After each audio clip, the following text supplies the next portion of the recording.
نے نہ صرف اسلامی ریاست کی حدود کو وسعت دی بلکہ علم، بردباری اور دانشمندی کی بے مثال مثالیں بھی قائم کیں۔ یہ وہ عظیم ہستی ہیں جن کے لیے نبی کریم صلی اللہ علیہ وسلم نے خود دعا فرمائی تھی، اے اللہ اسے ہدایت دینے والا ہدایت یافتہ بنا دے اور اس کے ذریعے لوگوں کو ہدایت دے۔ وہ لوگ جو لا علمی کی بنیاد پر ان پر تنقید کرتے ہیں، انہیں یاد رکھنا چاہیے کہ حضرات امیر معاویہ رضی اللہ تعالی عنہ وہ قاتل وحی تھے جن پر رسول اللہ صلی اللہ علیہ وسلم نے بھروسہ کیا۔ یہ ان کا دور حکومت ہی تھا جس میں پہلی بار قائم ہوئی اور سمندروں کے پار اسلامی بحریہ بھی اسلام کا پرچم لہرایا۔ ان کی سیاست محض اقتدار کے لیے نہیں بلکہ امت کی وحدت اور تنظیم کے لیے تھی۔ صحابہ اکرام رضی اللہ تعالی عنہم ستاروں کی مانند ہیں، ان کی توہین کرنا اپنی آخرت برباد کرنے کے مترادف ہے۔ ہمیں ان کے اختلافات کو تنقید کا نشانہ بنانے کی بجائے ان کی خدمات کو سلام پیش کرنا چاہیے۔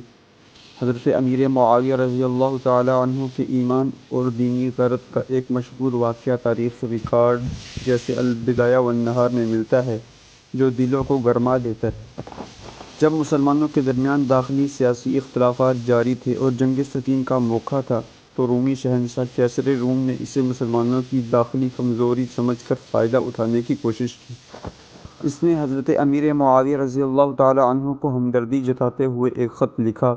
ہمیں معلوم ہوا ہے کہ آپ کے ساتھی حضرت علی رضی اللہ تعالی عنہ نے آپ کے خلاف سرکشی کی ہے اور وہ آپ پر ظلم کر رہے ہیں۔ اگر آپ چاہیں تو میں اپنی عظیم فوج آپ کی مدد کے لیے بھیج سکتا ہوں تاکہ آپ ان پر غالب آ جائیں۔ حضرت امیر معاویہ رضی اللہ تعالی عنہ نے یہ خط پڑھا تو ان کی ایمانی غیرت جوش مارنے لگی۔ انہوں نے خط کی پشت پر ایک تاریخی جواب لکھا کہ اے رومی کتے، تو دو بھائیوں کے درمیان اختلاف سے فائدہ اٹھا کر ہمیں ایک دوسرے کے خلاف اکسانا چاہتا ہے۔ میری بات کان کھول کر سن لے، اگر تو نے علی رضی اللہ تعالی عنہ کی طرف میلی آنکھ سے بھی دیکھا تو معاویہ کی طرف سے پہلا سپاہی جو تیری آنکھیں نکالنے اور تیرا سر کاٹ کر علی کے قدموں میں رکھنے کے لیے آئے گا وہ میں خود ہوں گا۔ ہمارے داخلی معاملات جو بھی ہو، ہم کفر کے مقابلے میں ایک ہیں۔ یہ واقعہ ان کے لوگوں کے لیے ایک تعزیانہ ہے جو یہ سمجھتے ہیں کہ صحابہ اکرام کی اختلافات خدا نخواستہ ذاتی مفادات یا دشمنی پر مبنی تھے۔